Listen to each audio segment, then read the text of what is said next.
All right, we are now recording. Um, so I kind of wanted to start off with one of the quotes from the book. Let's see, it was on page 207. And it said, increasing numbers of children with various learning needs are now integrated into general education classrooms. Though most of the children maintaining a teaching or most of the teachers maintain a teaching credential that did not prepare them for the large variety of circumstances that children bring with them. Mhm.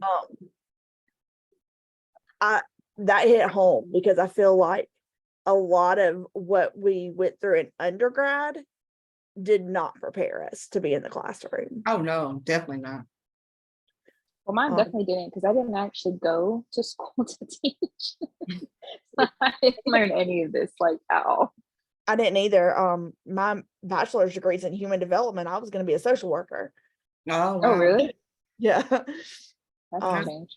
Yeah, see, I went to school for teaching, but I feel like even though I feel like West Georgia prepared me a lot for an undergrad, I still, because I think we did more undergrad than most other schools have done, I still didn't feel like I was efficiently ready to be in my own classroom and not to handle like all of the different things that my kids experience. I don't think I was ready to teach them. Like my first year, I failed my kids. I can tell you that right off. Because I didn't know how to handle, I didn't know how to handle like their differences. It's honest though. I was like, sorry, I Right. failed you guys. I feel like we were given like mentor teachers our first year or the first however many years that the school district requires, Mm-hmm. but I don't feel like they do, or at least mine didn't. Sorry, the puppies wanted.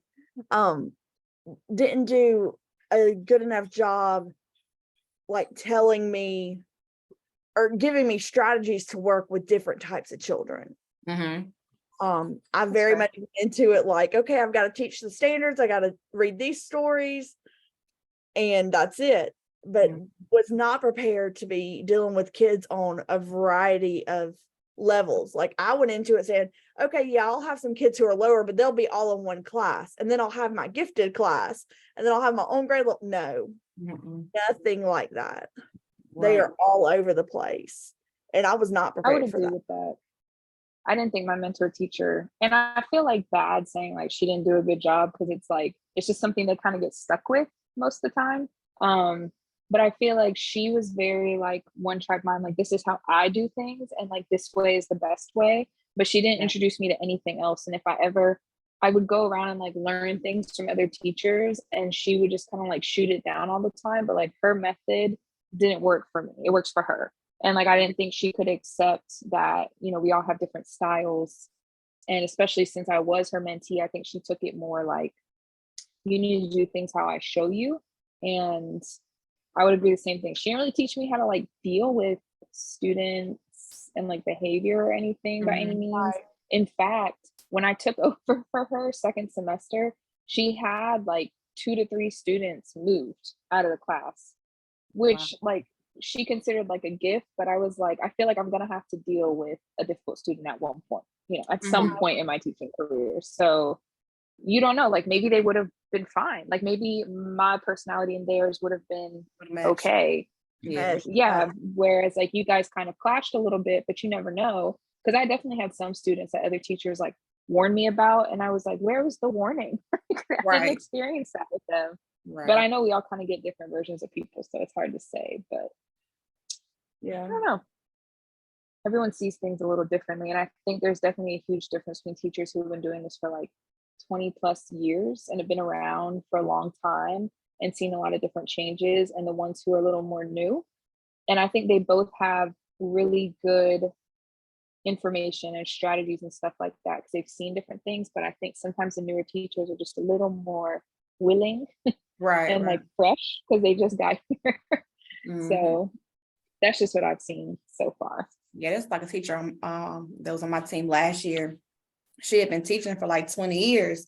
And so she was stuck in so many of her ways, and she would still have like kids struggling. But here I was that had like different ideas, and it was like, oh, okay, well, I'm not doing that because I'm gonna do my way. And I'm like, Okay, well, let's, like, you can always just, let's try out a different way, like, cause maybe your kids will, be able to grow from my experience, and then, so then it's a difference. But if you're not willing to even try a new idea, then you're stuck with where you're. Right. Yeah. And that kind of goes agree with with something that was in the text. I can't remember if it was in if it was in the textbook or one of the articles, but it was talking about how the teacher, it was the article, it was the Teaching for Joy and Justice. It said, Mhm. just because they lack skills doesn't mean they lack intelligence. Oh, I read that down. When teachers I are wrote that down too. when teachers are so stuck in their ways, Mhm. I feel like a lot of times those are the teachers are like, they're just never going to get this. Like they're so set-minded with that, instead of trying to come up with different ways to work with those kids. Mhm. And I feel like that's when that disconnection comes into play with our students, when we're not trying to meet them where they're at. Right. We're just trying to get to the standards, just trying to ace the Yeah, we're just trying to pull them to us. yeah. That's interesting. The mentor teacher that I had, she told me something that I never ever agreed with, that because I taught all CP last year, which is like just general education. Mhm. She was like, I wouldn't worry too much about teaching like stuff about college or college standards because they're not going to go to college. And I was like, that's a What? very blanket like statement to Oh, put over every single kid that's in CP. I mean, right. I was just that always like took me aback, and she said it more than a few times, and I was like, well, you're clearly not the kind of teacher that they connect with and they'll reach out to later, when they Exactly. get somewhere in life. I mean, goodness gracious. And I think she's been teaching for like a little over 15 years. It's actually her second career.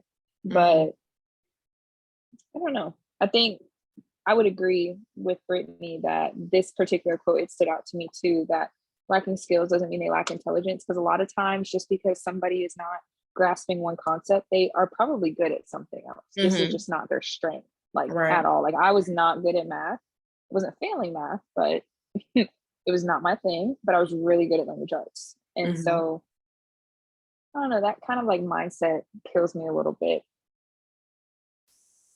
And it goes with what they were talking about. Thinking they can't do things.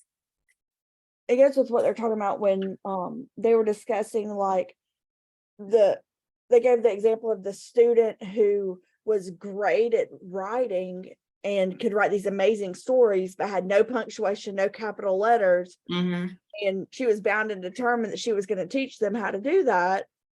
And they just shut down because they had that teacher at that point who was pointing out all the negatives Mhm. and not praising them for what they could do right. Right. Yeah, because I always kind of like think about what us teaching when we teach in kindergarten. A lot of times my kids can't write, so I'm Yeah. having to teach them punctuation and space and sound at the word. And so I kind of think I have focused myself on, okay, let's step by step. Like this week we're focusing just on space. Next week we'll worry about putting those periods where they go, because right now I just want one thing at a time that I can focus on, and that they can feel successful once they get it. And then we can move on to the next thing, because they're still not going to get it. Like they're still going to forget the period or forget the capital letter. So it's just like, why am I going to just down them out because they can't get the period in the sentence? Mm-hmm. It's coming. It'll be okay. But I think I I'd did like like that part.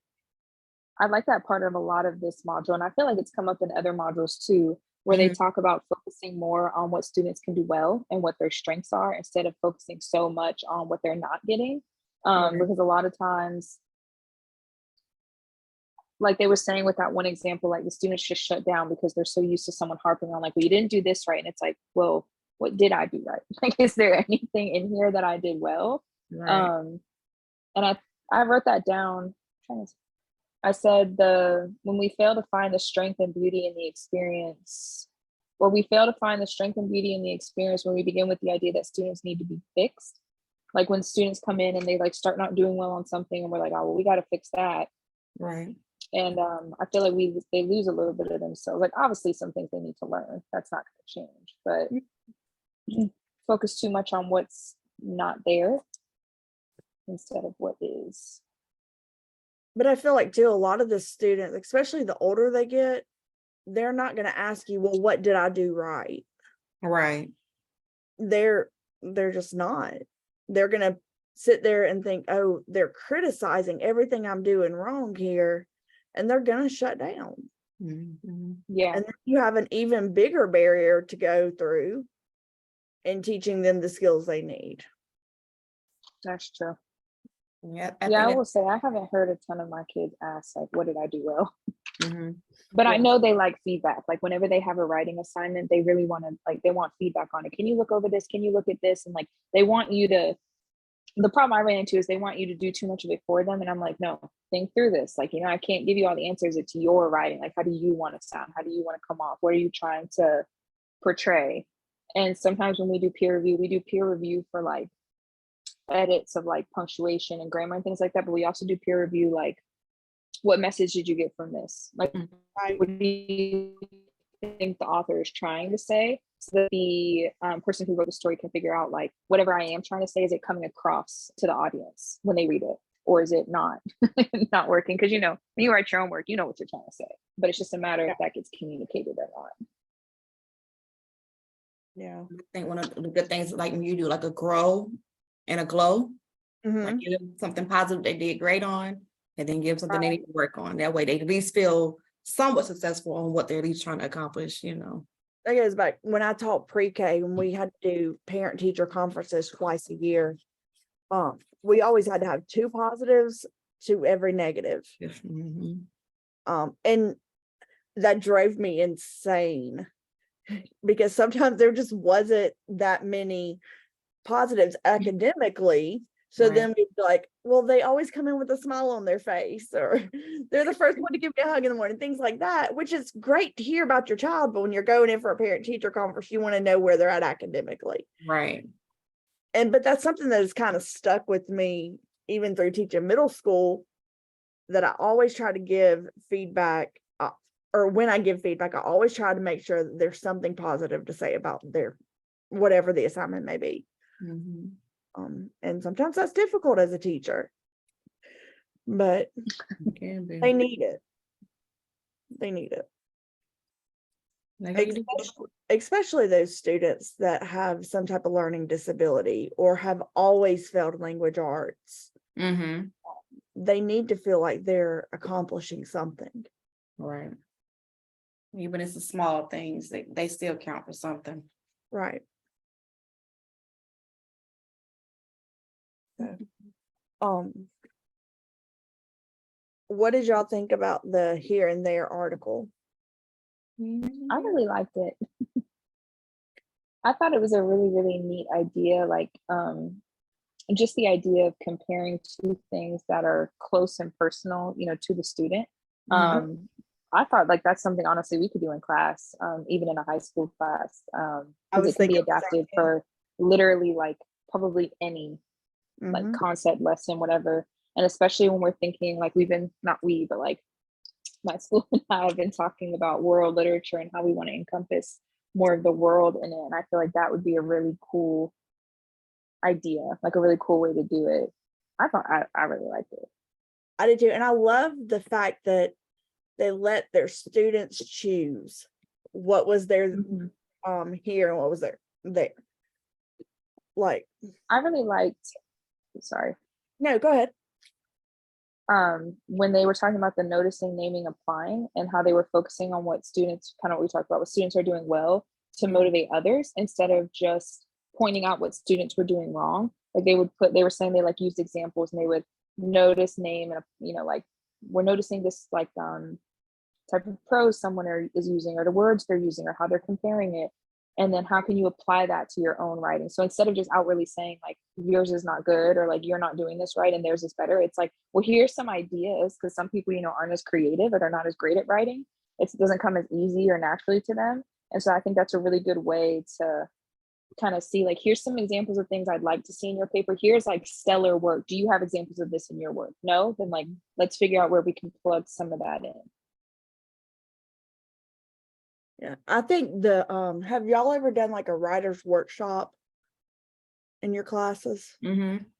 You have? Not Yeah, quite. yeah, never. Doesn't always go that well, but I have. I think writer's workshop, I could see it being difficult in kindergarten, but I think it leads Yeah, I'm well. surprised you said that you have. Wasn't Um, expecting that answer from you. Yeah, yeah. Nothing I'm proud that we have to do, but we do it. I feel like it could lead well with the peer edits and the making suggestions. I've never done writer's workshop. I've been studying it in my other class.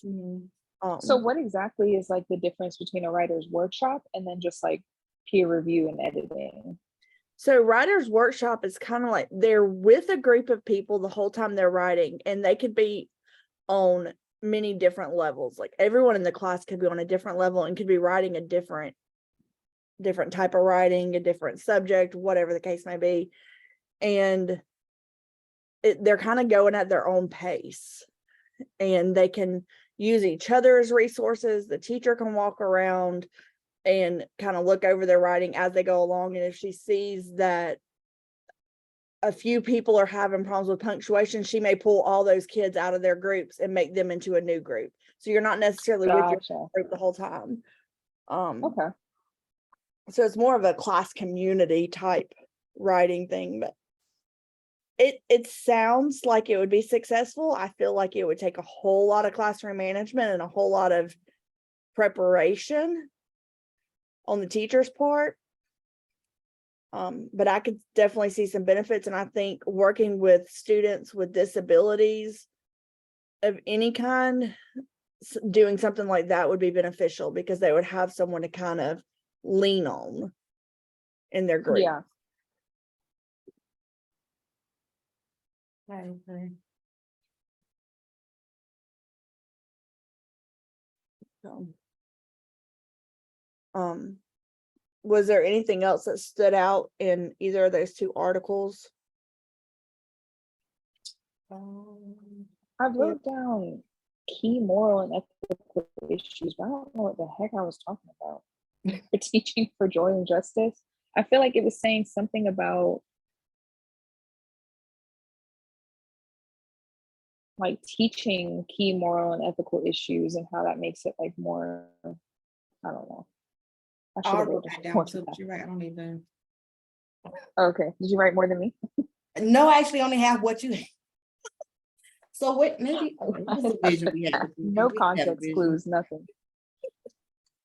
I just thought it was a great quote. Oh, let me see. Maybe that was like one of the Like she was, subtitles.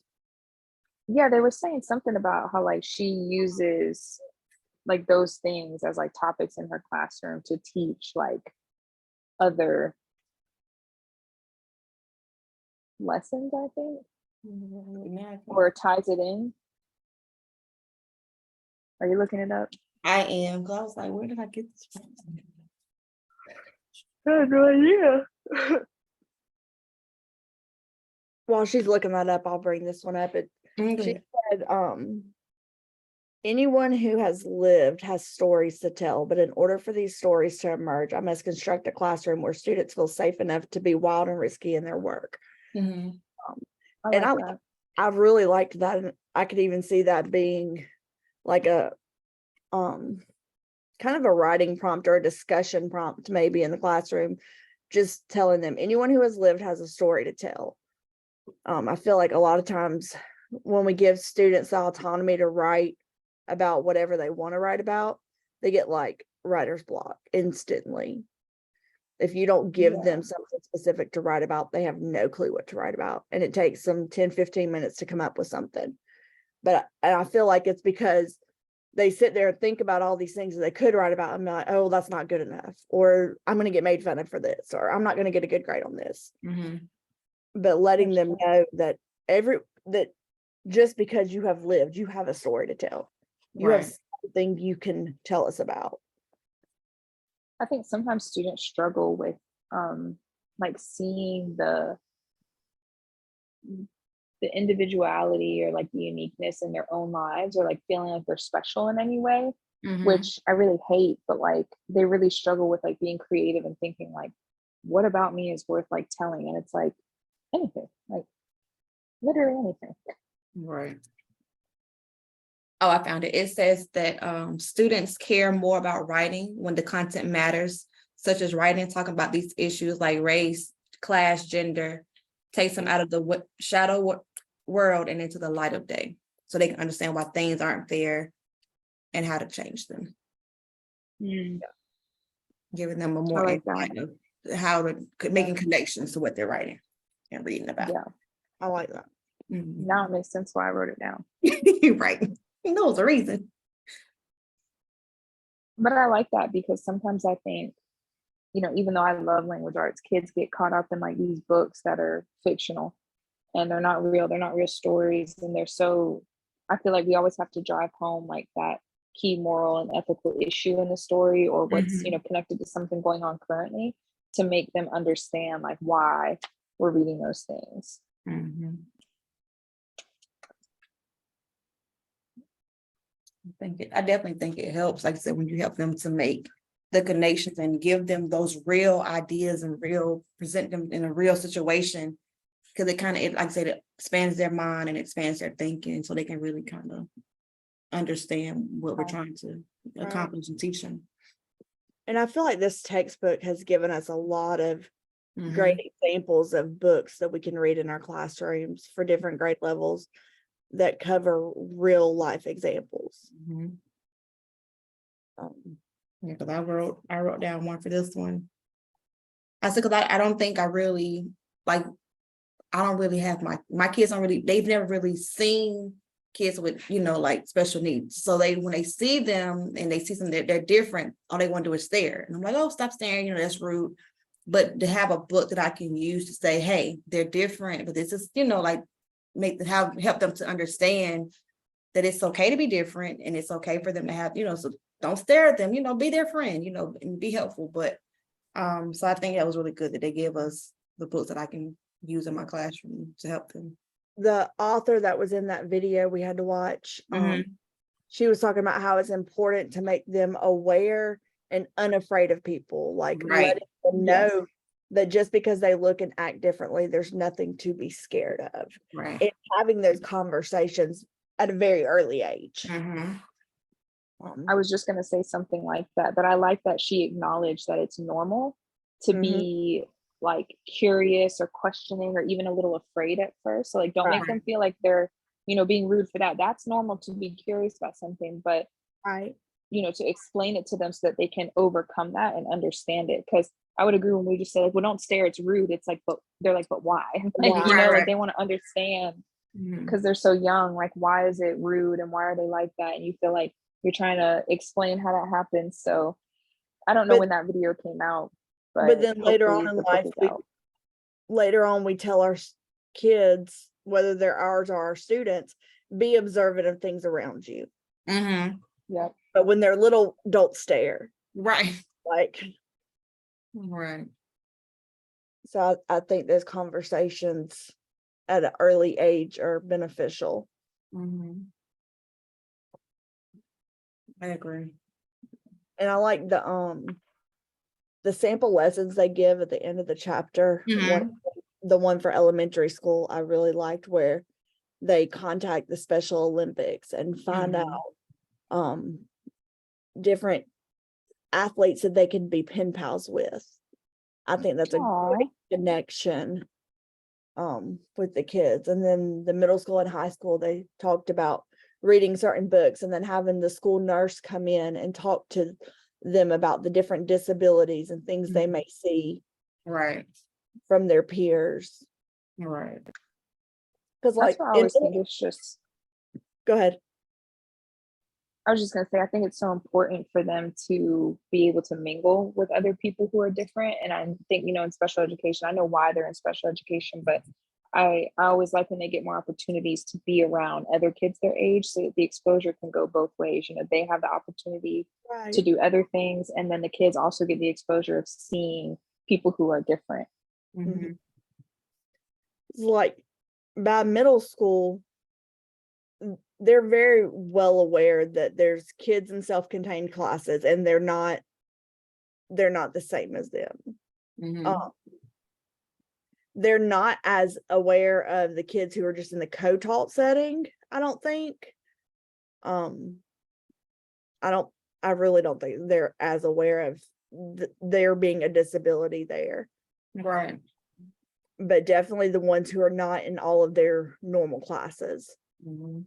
I feel like they know something's different. And from what I've seen, at least in the schools I've been in, there's not really a bullying issue there. Which I could see that being the case because of the differences and it not being talked about enough. But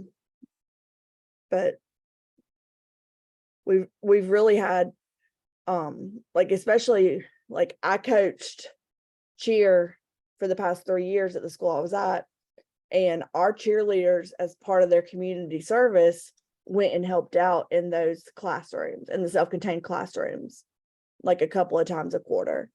I feel like the bullying just doesn't exist Mhm. Well, because that's good. they've experienced things Experienced with them and they've been around them and Right. they're aware of their differences. Mhm. We did something not quite like that, but we had our cheerleaders, they did like a buddy system for some of our athletic games so that, you know, they had someone to sit with and like hang around.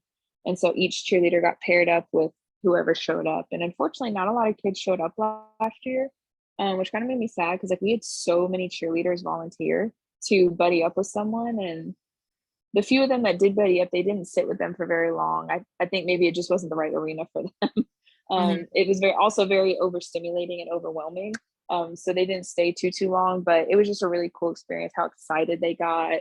And Right. like this one kid just thought he was so funny because he took a picture with all the girls and, you know, just all the things. My oldest daughter wants to be a school teacher, and Oh, she had told me she wanted to work in special ed, Mhm. self-contained classroom, and I was like, okay. I was like, more power to you. She has the heart and the patience for it. I don't. Mhm.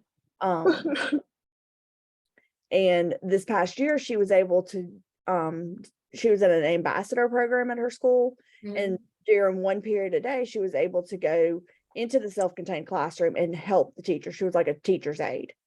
Mm. Um, and that was such a great experience for her. She learned a lot. She loved it for the most part, but she also realized that was also not her area of expertise. Like that's Oh, not what, really? yeah, she said that is not what I'm called to do. She said, I love going in there and helping. She said, but if I had to do that all the All time, day. she Mhm. said I would be drained. Yeah. I said, it takes a special heart to do that. It It does. really does. She said, Mom, I can be a teacher. She said, I just don't know that I could do that all day. But I mean, not to try to like tell her what to do, but she knows like, does she know about the other, you know, Yeah, levels that she could be at? yeah. Did she get Um, to experience any of those? she did. She got to do like just a resource class, and she was okay with that. And Oh, she did okay. a talk class, and she was okay with that. But she was with like the severe. Mhm. Oh, yeah. That's a lot. Yeah, it was a lot for her. She said, I How just, I old can't is she? do it, Mom. She's 16. Oh, okay. Oh, okay. So she's in Got high time. school. Yeah, she'll be a junior next year. Um, Oh, but I feel like experiences like that, even as student teaching, would have been beneficial. Yeah. We don't get, and especially like for those of us who didn't go to school for education, Right. get those kind of experiences before we stepped in the classroom. Mhm. would have been nice to know. Yeah. We have a teacher at our school, and there's a little girl with Down syndrome, and we've just like this was the teacher's first year as the full teacher. Like last year she was the pair, so this year it was like her own classroom, and we just were amazed at how much of a difference this teacher made with her in a year's time. And we're like, oh my gosh, like she should have been had you. If you were here the whole time, she would have made so much more progress. And so it kind of made me think like people have special gifts, and knowing your talent and what's good for you Right. and acted on that. I was like, because her other teacher, she was cute. She'd come with her little heels on, and I'm like, okay, you do know what classroom you're going into every day, right? But Right. but it's like she didn't really connect with them, like like I think like she should have. And I just felt like sometimes people go in those positions, but they don't always have that real heart for it and the real That passion for reminds it. me. So today I had my first day of like the new teacher orientation. So even though I did teach last year, I didn't went to orientation because I got hired mid-year. Right. So we were sitting there and like the introductory thing was to like turn to your neighbor and like talk about why you decided to join Mhm. Gwinnett County, public schools, and like what is your why for teaching? And like I know we all make our jokes about why we're teachers and stuff like that, but I feel like to a complete stranger at like an orientation, I would be a little more professional. And this lady really turned to me and she was like, the schedule. I was like, wow, okay. I mean, like, I hear you. Like, I want to have the same schedule as my child also, but I also didn't go through all these hoops just Right. because of that. I was like, wow, okay. And like, I don't know, there's something about like her energy that just seemed like she wasn't like very serious. And like, I could be wrong. She could go in and be like fantastic, but like, I don't know. It was just very She could have interesting. chosen any other job in the school system to be on the same Right. schedule. Any other one. A But lunch you want to choose one of the one with the bus most driver. responsibility. Parapro, like Yeah. anything that require all this schooling. Right. No, because And then I was like, oh, well, no, Mm-mm. it's not. And I was like, oh my, and she's doing high school.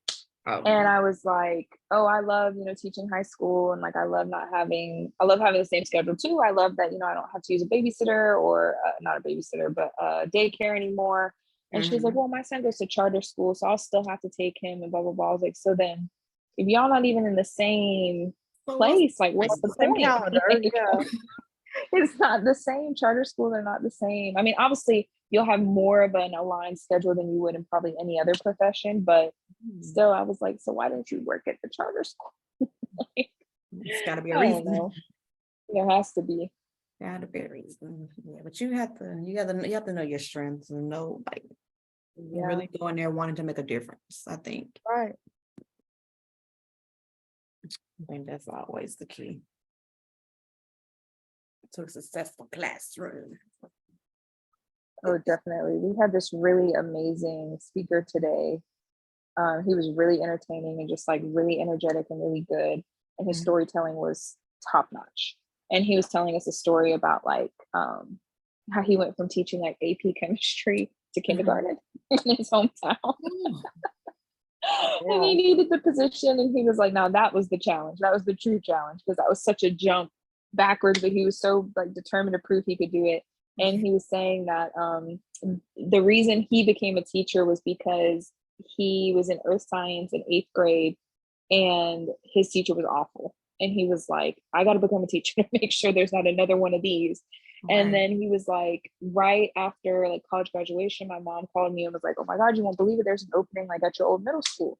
So he goes in for the interview and guess who the principal is? That his teacher. old science teacher. Teacher. Yes. Oh my. And he was talking about when he had his first observation, he had this whole plan for everything they were going to do because he wanted to wow his pants off and whatever. And he left all the material at home. Like had got to school that morning and left all the material at home. And it was also the one day where they do like some type of Wednesday thing where they switch the schedule around. So some of the periods can be a little longer than others. And so he had to come up with something like on the spot. And he ended up, it was so funny. They were there for like 2 hours. It was like a 2-hour block. And he just like made it up. But it was kind of a cool lesson. Like they were learning about planets and they listened to like a soundtrack called Planets by a composer. And each one was obviously labeled a different planet. And they had to like write down like on a chart, like why, like what they heard and what that made them feel and why that would represent like that planet. And then they got into learning about the planets and all that stuff. And then they had like a choice to like complete this worksheet or do a picture. Like after listening to the music, like draw a picture representative of what the planet is, something like that, like applying the true facts, but like visually. and nobody chose to do it except one kid. Everybody took the easy route of just doing like, the least creative project, except this wow. one kid who normally doesn't do very well in class because he Mhm. struggled a lot and he was super behind. And he said his picture was actually like, when he asked him to go up there and explain it, Mhm. he explained it like so well, like knew exactly what he was talking about, went out of his way to go to like the library and get help. Mhm. And you could see how much like work he had put into it and could really Right. like teach the whole class about, the thing that he drew.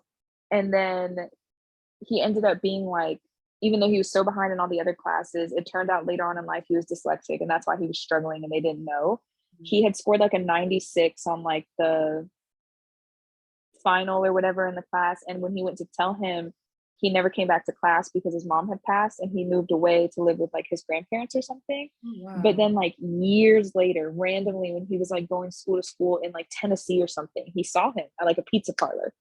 And he was like, "Oh my God, it's Mr. Antonetti. Like, do you remember me?" And Mhm. he told him that he ended up becoming like a mechanic. And he was like, "Oh, for cars." And he was like, "No, for planes. Like, I'm a plane mechanic." Oh, And wow. it was just crazy. And he was like, "I'm not trying to get emotional in this pizza shop, but like, that's the moment that we're all looking for one day where the people come Right. back and they Mind remember your that mind. one lesson." And he was like, "Yeah, I think that lesson was like in November." And the teacher was like November 6th of 1980, whatever, like knew the exact day because it was such a big like moment. And it made me start to tear up. I was like, "Oh my God, it's not even my kid." Like, why do I Right. feel this way? But it was like a really good story. And he did a really good job talking about the different ways he like differentiated his instruction. And that wasn't even the point of the whole thing, but it came up quite a lot. And it's come up Mhm. quite a lot in my other modules. So it was kind of a good little connection. Yeah. Yeah. That's cool. I like this stuff. I was like, Finding that's our the special mind. thing we're all looking for. All the Definitely. That he made some joke. He was like, "There are some days we roll in here about half dead, half asleep in the morning, but coming in half dead is still better than recovering from a substitute." That I part. was like, that's true, I hate especially these ones. having a sub. Yes. Man.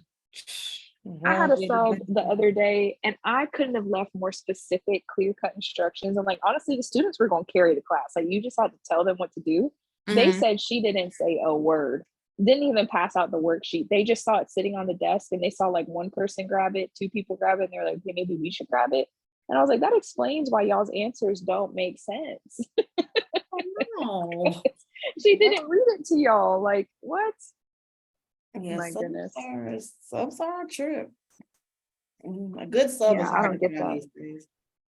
It Yeah. They is. are. I mean, Are. especially once it's gonna come in and understand your kids and be able to, make it through the day. It's like, oh gosh, it's a journey. Just make it through the day. That's it. Exactly. Oh Please. my And don't goodness. screw my kids up in a day, please. Don't Sorry. undo everything I've taught them. Please. Not in a day. So I have a question for y'all regarding like this whole class in general. Mm-hmm. And they talked about multicultural children's literature at the very beginning. Mm-hmm. I have always thought about multicultural just being about ethnicities, religions, countries. Did y'all ever consider like the disabilities being part of No, and I actually multicultural? wrote that down for the textbook because I was like, the representation piece like expands. Like, I think cultural, and I think of, just like you said, race, religion, cultures, like Yeah, ethnicities. I never once thought about like disabilities and special needs. disabilities. Never. So they talked about the multicultural library in your classroom. I'm like, never. Yes, we've read books about children with disabilities. Right. But I've never considered that as being part of a multicultural classroom until this Yeah, chapter. that is not Like, something. we've read all these chapters and all these articles this whole time, but until this chapter, I've never considered it. Yeah, this one was eye opening for sure. Like I said, because you don't think about it. It's like, oh, okay, wait a minute. Yeah.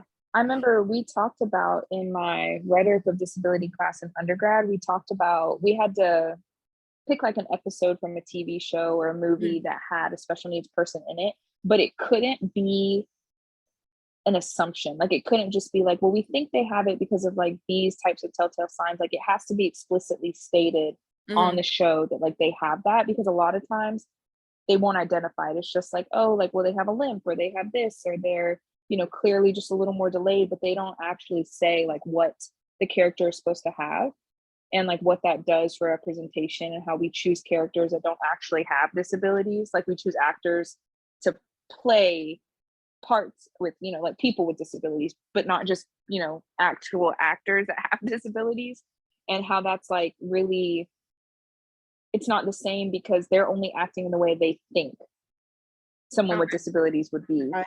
But Like the it's movie not I a Am Sam. true, yeah, like it's not an authentic representation because they don't actually have it. It's like Mhm. someone pretending to be blind, and it's like the only difference is you still have, you just saw everything a second ago. There's Right. a totally big difference between, having all your senses and all that kind of stuff. And so I don't know, I thought that was really something I had never thought about before, Mhm. honestly, in any of the shows or movies I had watched. And in Mhm. literature, it's obviously different because they do create characters, Mhm. and they can make them do whatever they want. But I think a lot of times, I'm trying to think of like books we've read, like at the high school level, Mhm. it almost seems like the use of disabilities almost like brings a character down a little bit. It's almost like they're flawed, like they're too believing, too trusting, or they're too, because they weren't able to like outthink it or outsmart, the person they're against or whatever. Mhm. What was that one book? He had like a friend and he was like, I think they were on a farm and he ended up shooting him in the back of the head. But he would have never saw it coming because like he just didn't grasp like that Yeah. concept. But it was like slowing him down or something. Mhm. I can't think of it. And like explaining that just sounded horrible. Right. And I'm really, I'm really trying to think of what book it was now. Mhm. Oh my gosh. Not 1984. I don't know. It'll come to me eventually, or maybe it won't. But I've never really seen it be used in a sense like in a more positive way, in a more Mhm. naturalistic, like, type of way. And I Right. feel like maybe that's something we need to look at a little bit more when we pick texts and things to read. We read the book Mockingbird 2 years ago, and it's about a little girl who has Asperger's, Mhm. and her brother was killed in a school shooting, and Mm. she's really struggling with dealing with it. Mhm. She just doesn't understand. Um, and after reading the book, we watched the movie Temple Grandin. Um, I don't know if y'all are familiar with who she is, but she came up with ways to herd cows. Like they used to have them go through like this almost torture chamber, like to Mhm. hold them all together. And she came up with a more humanistic way to do it. But she also had Asperger's. And then we have a teacher over at the high school. He's a math teacher. He has Asperger's. Really? And we had him come in and talk to the kids about like how he was successful going through school. Mhm. And I only did this in my co-taught classroom Okay. because I wanted them to be able to see, even though we don't discuss what their disabilities are in the classroom, knowing that several of them in there have disabilities, Mhm. I wanted them to be able to see that you can still do something with your life. Right. Right. Um, The book is Of Mice and Men. I knew I wasn't crazy. yeah, I remember that from high school. Yeah. Yeah. That's actually interesting. Before I became a teacher, I worked with kids with autism.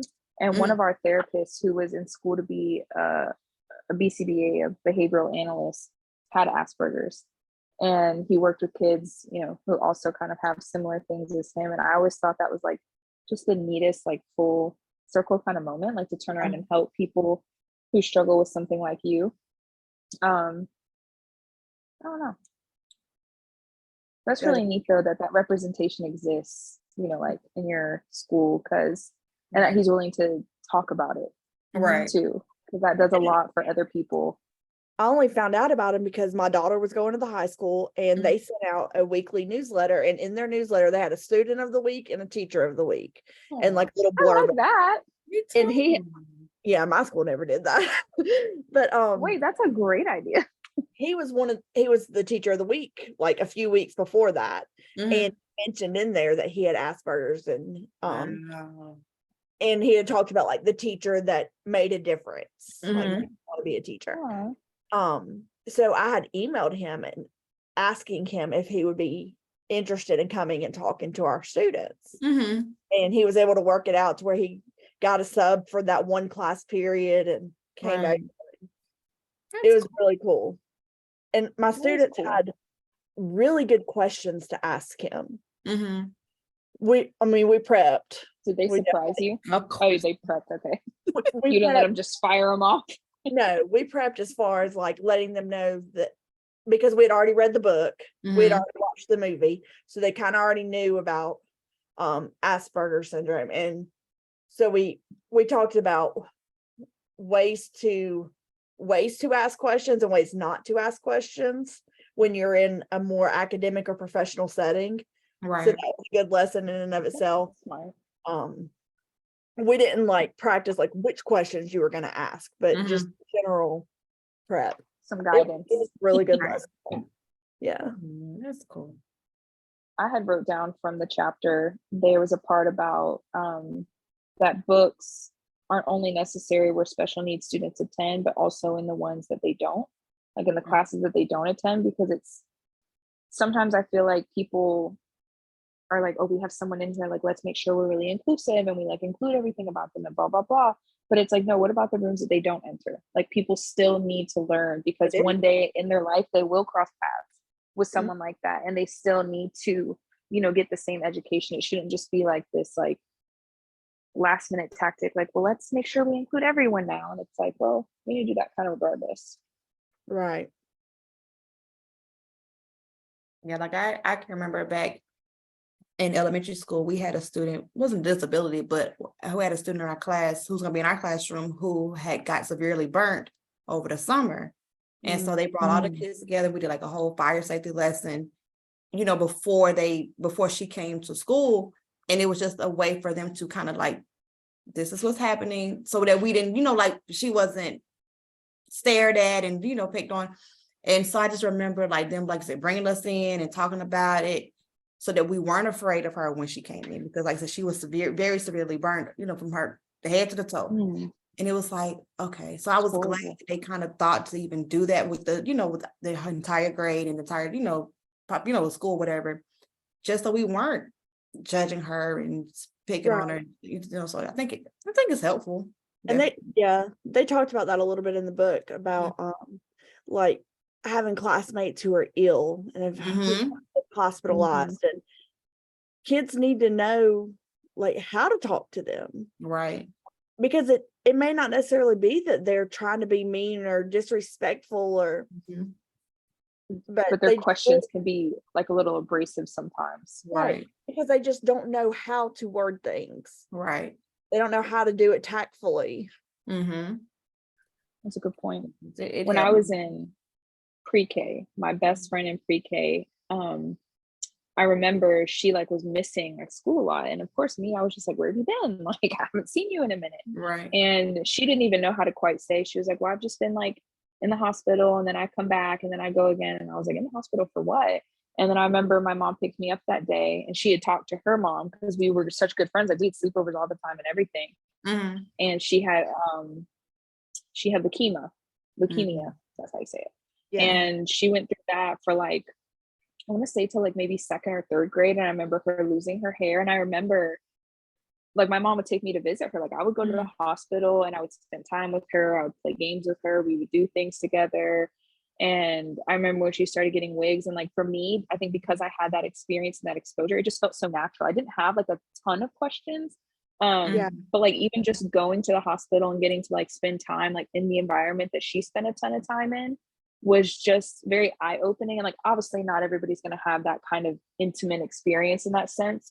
Right. But it was all just kind of like happening, but it just seemed so normal. I mean, it wasn't like normal because obviously everybody wasn't going through this, but like it definitely made it more open and accepting. And like when she lost her hair, I just remember like playing with wigs and stuff with her. And like it's just so funny how kids can be so, the things sometimes people worry about they'll notice the most, like they don't actually, end up paying attention to.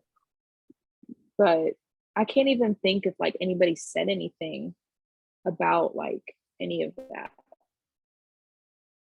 Dang, I wish I could. But yeah. Yes. I think we all just kind of, like you said, exposing the kids to different scenarios and different things so they can, like I said, they're not afraid, you're open, and like I said, teach them how to get the questions out and try to, get through their curiosity about what's going on. I definitely, it's a good topic to discuss. Yeah. Yeah, We I just think have, my son last year had a kid in his class who was, I don't know if she had leukemia, but she had definitely undergone chemotherapy and had lost all her hair. And I don't know, everybody just seemed like so, just like the way they move around it is so very innocent, like it doesn't really seem to trip them up too much. And they just kind of move on. Right. But I wonder like what kind of that- conversations they had. I feel like at the younger ages, maybe it's not as big of a deal, but maybe like if it were in upper middle or high school, it would be different. Maybe, yeah. It's like the I would just hope that by conversation would be different. that stage, people would have become more aware of like, the different illnesses. Maybe not. I mean, you never know. Some Right. people really don't encounter people like that in their life. But I feel like I would almost be more worried about the younger ages just because they ask so many questions. And sometimes they're not the best questions. Mm-hmm. I They're feel so like unfiltered. the kind of rude aspect though would come in more with the older kids, like, dude, you've been out of school forever. Where you been? Mm-hmm. Yeah, that's true. That is true. Or the But making then up there's stories almost like where I they've could see been. them being like a line, like you don't want to give away their personal business and like tell people, but you also want to combat it before they return, Yeah. Is that a HIPAA violation? If you Right. tell the class about that. I don't Yeah. know. I guess it depends. Maybe reach out and get permission, I guess, to kind of address it. Maybe Yeah. reach out to the student or the parent and say how, when they come in, the kids are going to have questions. Any suggestions on how you want us to go about, or we can just let them do it on their own naturally, or just, Yeah. I haven't had to deal with that as a teacher yet. Yeah, I haven't Me either, just as a kid, but. And I think I'm almost wondering if there would be a difference between an elementary classroom, because y'all spend all day with each other. And so like their connections with their classmates are a little different, whereas high school and middle school we're constantly moving They around. move all the time. Yeah. And so they definitely Yeah. notice things in those younger classrooms. Yeah. They notice it quick. Yeah, they notice everything. They notice everything. I can't imagine. All right, we've just got a few minutes left, so we can talk about the book, Mhm. Red Fish in a Tree. Yes, I kind of liked it. I was happy that Mr. Daniels was so he started noticing, I think almost seems like kind of right away, start noticing that things were going on, whereas everyone else kind of dismissed it. Because the first thing that stood out to me was when she was 7 schools in 7 years, and I was like, oh my gosh, That's a lot. That's a what? lot. That's a lot. I agree. I saw how in the chapter they talked about how people try to create groups of their own, people who are like them and that can get along with them. And moving is already hard. Moving all the time is hard to find friends and settle in. But then on top of that, having something that makes you feel a little isolated or a little different from everybody else would make it even harder, because now you're constantly the new person over and over and over again. And then you jump again and you do it again. And so I really felt for her in that moment. How does she find where to fit in? That's got to be so difficult, because being the new kid is already the pit of the joke, for whatever reason. People will get on to you. And then So having that didn't help. dyslexia on top of it. I'm Yeah. not gonna be able to do what they're doing. Right. It makes it even harder. Yeah, when she said the words were dancing on the page, and I was like, I couldn't imagine words jumping, almost like they're jumping at you. Mhm. Yeah, That's exactly. that's gotta be tough. And then not knowing how, like, I know something's wrong with me, but I don't know how to address it because nobody's ever saying anything else. So it's like, you gotta feel some type of way about it. Right. Yeah. I mean, I like that they pointed out that it reminded me back of that teaching for joy is finding the strengths that they have and that she was really gifted in math and in art. She was very artistic, very mathematically gifted, but she just Right. struggled with reading Mhm. and writing and whatnot. And so it's like, it just made me like that little connection piece, like focusing on what she can do really well Mhm. and helping her where she needs it, Right. Pointing out the positives. Mhm. pointing out the positives.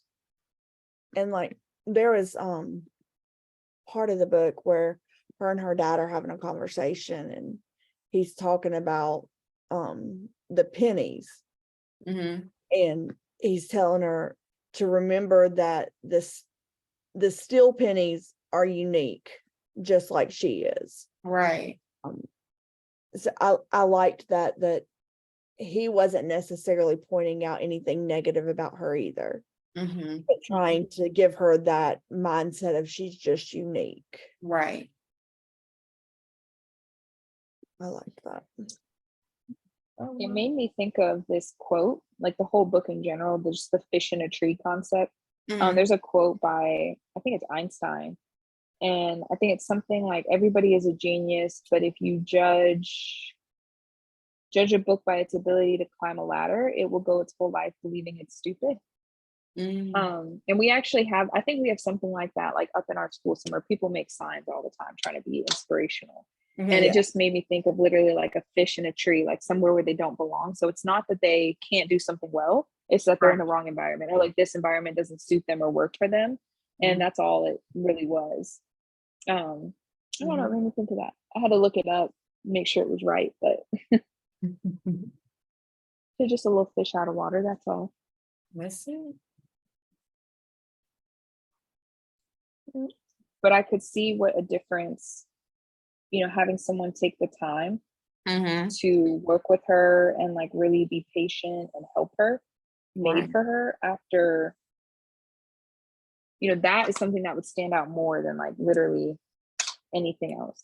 Mhm. And sometimes like I feel like we've talked about that in several of our modules, just like taking a time to get to know your students deeper than the surface, and how you can help them and how you can assess them and realize that they have skills and capabilities Mhm. on top of what they're struggling with. And so when you focus on that, you kind of see like a different version of them. And I think that's where Mr. Daniels and Allie kind of ended up in the story Right.